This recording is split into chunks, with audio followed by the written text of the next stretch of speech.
여러분 비행기 타시면 좌석 스크린에 나오는 비행 경로 보신 적 있죠?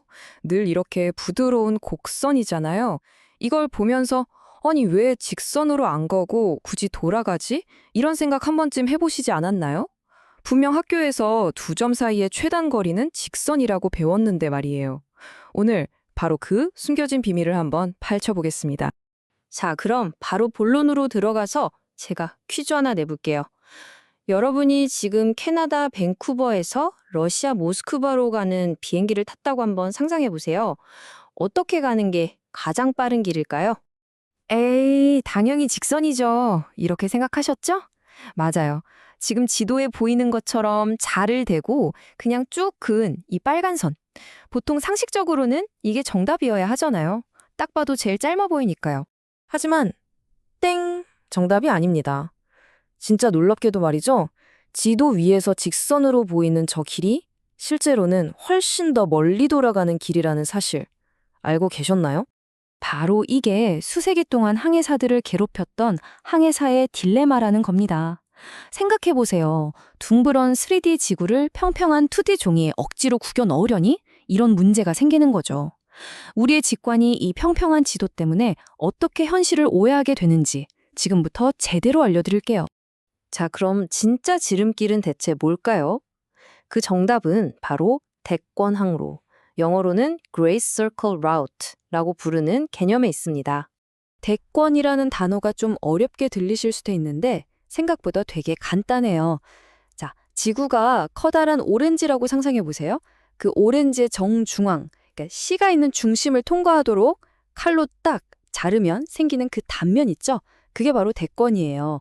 아니면 더 쉽게 이 그림처럼 지구본 위에 두 도시를 정하고 C를 팽팽하게 쫙 당겼을 때 만들어지는 가장 짧은 선, 그게 바로 대권 항로입니다. 간단하죠? 자, 이제 이 지구본을 한번 보세요. 어때요? 아까 지도에서 봤던 빨간 직선보다 지금 보시는 이 초록색 곡선, 즉 대권 항로가 훨씬 짧다는 게 그냥 한눈에 딱 들어오죠? 평평한 지도에서는 이상하게 길어 보이고 휘어져 보였던 저 곡선이 사실은 진짜 지름길이었던 거예요. 이 대권 항로가 진짜 최단 거리니까 당연히 시간도 아끼고 비행기 기름도 아낄 수 있겠죠? 그래서 모든 장거리 비행은 이걸 기본으로 계획해요. 그런데 말입니다. 여기엔 치명적인 단점이 하나 있어요. 뭐냐면 이 경로를 따라서 날아가려면 조종사가 비행 내내 나침반의 방향을 아주 미세하게 계속해서 바꿔줘야 한다는 거예요. 왜냐하면 지구의 모든 세로줄, 즉 경도선을 계속 다른 각도로 만나면서 지나가기 때문이죠. 아니, 그럼 조종사들이 정말 매 순간마다 방향을 바꾸면서 그렇게 힘들게 비행할까요? 설마요. 그렇지는 않아요. 그래서 바로 여기서 두 번째 핵심 개념인 항정선이 등장하는 겁니다. 이 항정선, 영어로는 럼라인이라고도 하는데요. 이건 개념이 진짜 쉬워요. 그냥 나침반 방향을 딱 하나로 고정시켜요. 그리고는 그냥 그 방향대로 쭉 날아가는 경로입니다.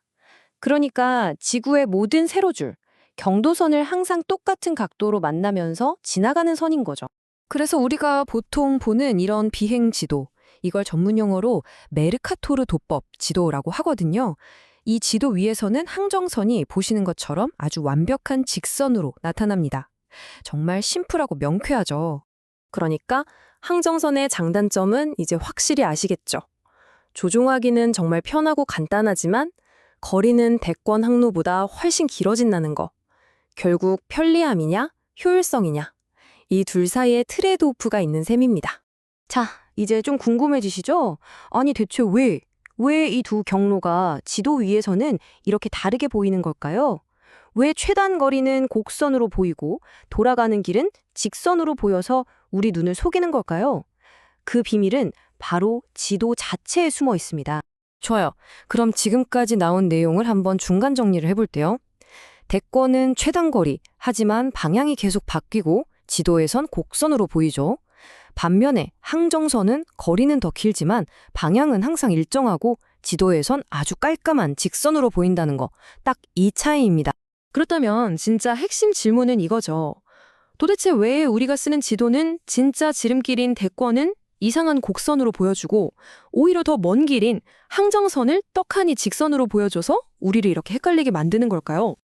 그 비밀은 바로 지도 제작 방식, 아까 잠깐 언급했던 메르카토르 도법에 있습니다. 한번 생각해 보세요. 둥근 공 모양의 지구를 어떻게 평평한 종이 한 장에 완벽하게 담겠어요?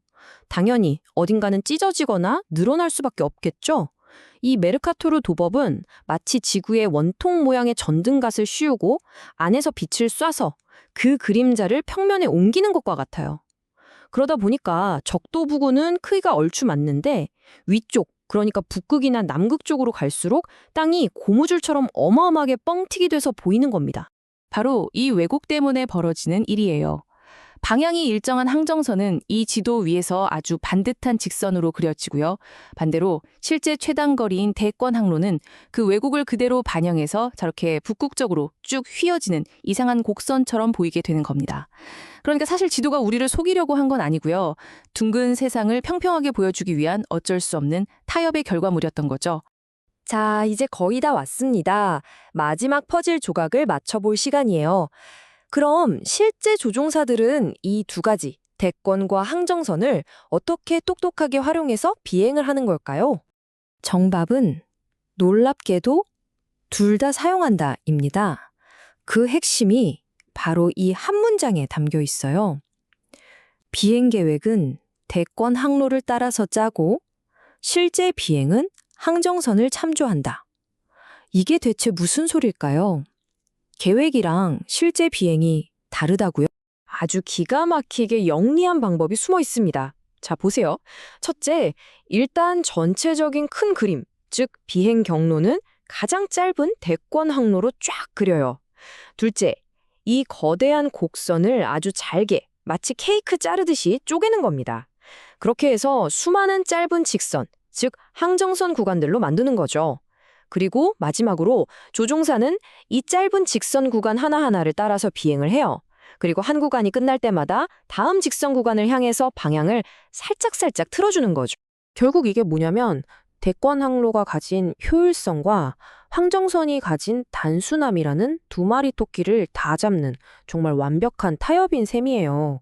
멀리서 보면 분명 곡선을 따라 최단 거리로 날아가고 있는데 사실 그 매 순간순간은 아주 편하게 직선으로 비행하고 있는 거죠. 정말 똑똑하지 않나요? 물론 예외는 있습니다. 예를 들어 북극이나 남극처럼 지구의 꼭대기나 바닥 근처로 가면 나침반이 정신을 못 차리고 막 제멋대로 돌거든요. 이럴 때는 그리드 항법이라는 아주 특별한 기술을 써요. 나침반은 그냥 무시하고 비행기 자체에 있는 정밀한 자이로스코프 같은 장치를 이용해서 지도 위에 가상의 바둑판 모양 격자를 쫙 그리는 거예요. 그리고 그 격자를 따라서 최단 경로인 대권 항로를 계속 따라가는 거죠. 자, 이제 여러분은 비행 경로에 숨겨진 비밀을 모두 알게 되셨습니다. 다음에 비행기를 타고 좌석 화면에 떠 있는 저 우아한 곡선을 보게 된다면 그냥 휘어진 선이네 하고 지나치지 마세요. 여러분은 지금 둥근 지구라는 구체의 표면을 따라 그리는 가장 빠르고 현명한 길, 바로 구의 그림자를 보고 계신 겁니다.